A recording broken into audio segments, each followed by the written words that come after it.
আসসালামু আলাইকুম প্রিয় ভিউয়ার্স, কৃষিজার অন্তরে ইউটিউব চ্যানেলের পক্ষ থেকে জানাচ্ছি আন্তরিক প্রীতি ও শুভেচ্ছা।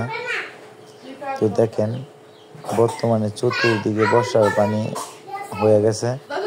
মানে যে সড়কটা ছিল ওইটা হয়তো ডুবি ডুবি ভাব। তো বর্তমানে বেড়াগুলো নিয়ে সবচেয়ে বেশি দুশ্চিন্তায় আছি এখন।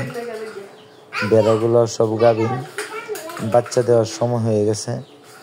মানে ও জোরে বৃষ্টি হচ্ছে, একটানা বৃষ্টি হইতেই আছে, যার কারণে বেড়াগুলোর খাওয়ার সংকট হয়ে পড়তেছে। আর সবগুলোই বেড়া এখন বাচ্চা দিব, এমন পরিস্থিতিতে খুব চিন্তায় আছি যে বেড়াগুলো নিয়ে এখন কি করা যায়, কি আসে বিষয়। তো যদি কারো কাছে কোনো পরামর্শ দেয় তাহলে অবশ্যই আমার দিয়েন। আর দেখেন, বেড়াগুলারে মাঠ তখন নাই, যেগুলো চারণভূমি আছে সবগুলো তো লয়ে গেছে।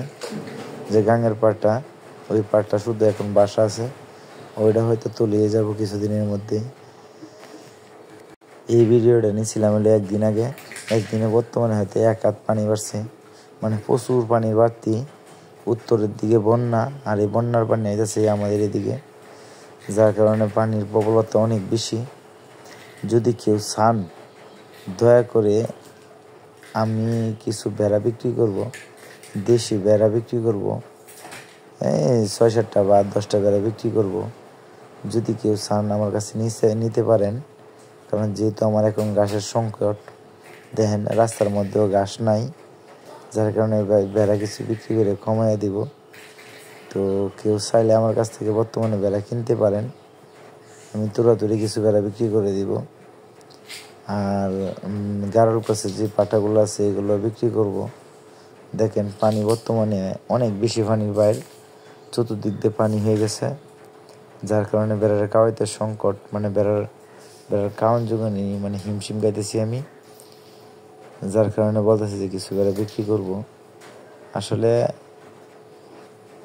যদি পানির বাইরে কম থাকতো তাহলে হয়তো বিক্রি করা লাগতো না, আর বিক্রি করার প্রয়োজন আসে নাই। যেহেতু পানির বাইরটা অতিরিক্ত, সেহেতু আমি কিছু বেড়া বিক্রি করব।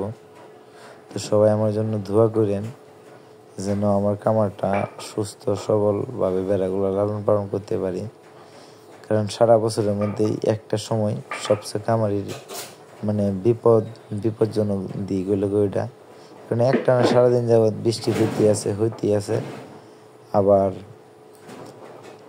পানিও বাড়তেছে, অতিরিক্ত মাত্রায় পানি বাড়তেছে। তো দেখেন, আমি যে গাড়লগুলো কিনে আনছিলাম ওইগুলো ভালো, মোটামুটি ভালোই খাই, সমস্যা নেই। হয়তো নতুন আসছে এক জায়গা থেকে আরেক জায়গায়। পশম কাটার অভাব পরে দেখেন বেড়াগুলোর গ্রোথ কীরকম, এর আগের ভিডিওতে আমি দিছি কীরকম। তো পশম কাটার পরে বোঝা যাচ্ছে বেড়াগুলো অর্ধেক হয়ে গেছে। তো দেখেন বেড়াগুলা, ওইগুলা কিন্তু গারল, যেগুলো আমি কিনেছিলাম 47,000 টাকা দিয়ে, আমি বলছি আগের ভিডিওতে। তো আসলে বেড়াগুলা কিনে আনার পরে পানি বাইর শুরু করছে অতিরিক্ত। তো যদি কেউ চান তাহলে অবশ্যই আমার কাছ থেকে দেশি বেড়া নিতে পারেন। তো আমার জন্য দোয়া করেন যেন আমার খামারটা টিকায় রাখতে পারি। বর্তমানে কি বলবো আর, পানির প্রচুর বাইর। এই বর্ষার সময় সবচেয়ে বেশি রিস্কে থাকে বেড়ার খামারি নিয়ে। আমি বিশেষ করে, অন্য খামারিদের ক্ষেত্রে আমি বলতে পারি না।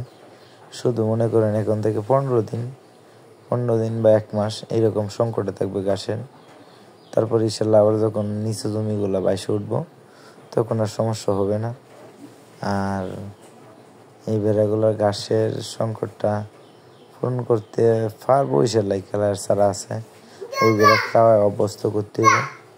তাছাড়া আমার যে ঘরটা আছে, এই ঘরের মধ্যে বর্তমানে সবগুলো বেড়া রাখতে গেলে একটু জামাজামি হয়ে যাব, যার কারণে 8-10টা বেড়া আমি বিক্রি করে দিব। কারণ যদি বাইসাচ্ছি রাস্তা বুড়ে যাই, তাহলে হয়তো আমি বেড়া বাহিরে আনার কোনো রাস্তা থাকবো না, সব তুলে যাইব। এখন বর্ষার পানি দেখেন চতুর্দিক দিয়ে ভরপুর, রাস্তাটা বাসা আছে বোধহয় হাত দেড় হাত। তো ওইটা যদি তোলে যায় তাহলে আর বেড়া রাখার কোনো সিস্টেম নাই। রুমে রাখা খেলার ছাড়া বসি ভুট্টা ওইগুলো খাওয়া দিতে হবে।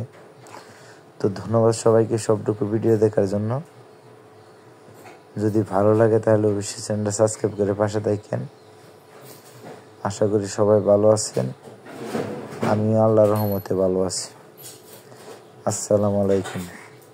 সবাই ভালো থাকেন, সুস্থ থাকেন, আর আমার জন্য দোয়া রাখেন।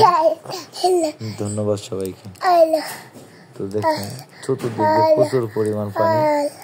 এই পানির মধ্যে বেড়াগুলা, মানে পানিটা যদি একটু কম থাকতো তাহলে বেড়া কিন্তু পানিতে নামবে।